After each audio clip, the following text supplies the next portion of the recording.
And last night on the floor of the U.S. Senate, Republican Senator Tom Cotton accused an American news agency, that is the Associated Press, of shielding Hamas militants. Watch. Why is the Associated Press sharing a building with Hamas? Surely these intrepid reporters knew who their neighbors were. Did they knowingly allow themselves to be used as human shields by a U.S. designated terrorist organization?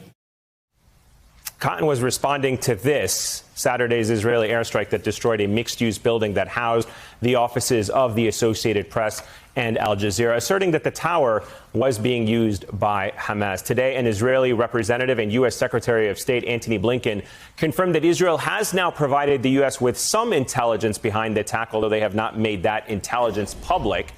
For the latest on the ground, joining me now is Al Jazeera reporter in Gaza City, Safwat Al-Kahlout. He is one of the journalists who rushed to save equipment so that he and his colleagues could continue to cover what is unfolding in Gaza. And I know that there is a very long delay. You're also hearing the sound of drones flying above. Safwat, it's good to have you with us. First of all, start by telling us what you experienced Saturday. I don't know where to start from, Ayman, actually.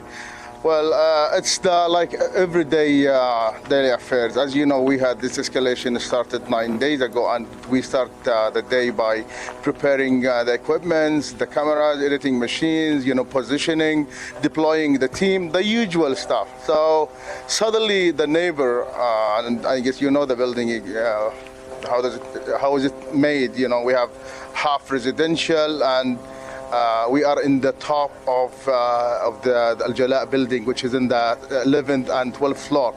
And the neighbor just came and knocked the door, say, guys, I was informed by the Israelis, by the Israeli army to evacuate, and we have 1 hour. It is the last thing that you expect in such circumstances and hard conditions. So the first reaction was like everybody was panicking and like, really, is it a joke? Are you kidding or something? So the bureau chief, while here, he informed everybody to prepare himself and to try to safety first, to grab as much as you could from the personal equipment or stuff or document. This is our office was like our second home, Al Jazeera. We have been sharing everything together, life and work, etc. So our colleagues tried to grab as much as they could, and then we opened the door and we started to flee outside. Right. There is one elevator, and there are tens of families living in this building. So we could see the rest of the neighbors panicking, especially there are lots of children, women. Everybody was trying to grab as much as he could because, this is one way, it will be one way, no return.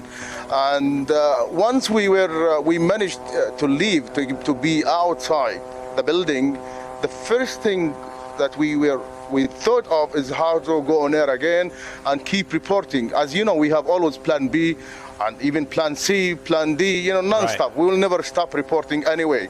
And yes, this is not the first war. This is not the first escalation between invasions and wars, like tens of invasions and wars, including for wars in the last 10 years. So let me ask you this, if I can, we started to make contacts with providers, and then we went in there. Let me ask you this, then, if I can, really quickly, because yes, we just played that soundbite from the U.S. Senator about whether or not the reporters in that building, accusing them of basically being human shields for Hamas, and Israel says they have intelligence that that building was used. As a reporter, just tell me what it is that you saw working in that building. I could hear that in the background. It made me laughing, frankly. Anyway, I have been working in this building 11 years, Ayman, and 11 years, it's enough to know everybody in the building, every face. Those who were born 11 years ago, now they are 11 years, and those who were 11 years, now they have children. So we know even what our neighbors cook, we could smell it. So we are familiar with every movement, every new neighbor coming in or out. And we have never seen or realized there is anyone or any suspicious office or material or a human being. Everything was normal, the same rhythm, the same faces, the same routine of 11 years. Never seen any suspicious thing. And are you going to continue to report from Gaza despite having the building destroyed? Immediately, we continued reporting. Immediately. We stood outside the building.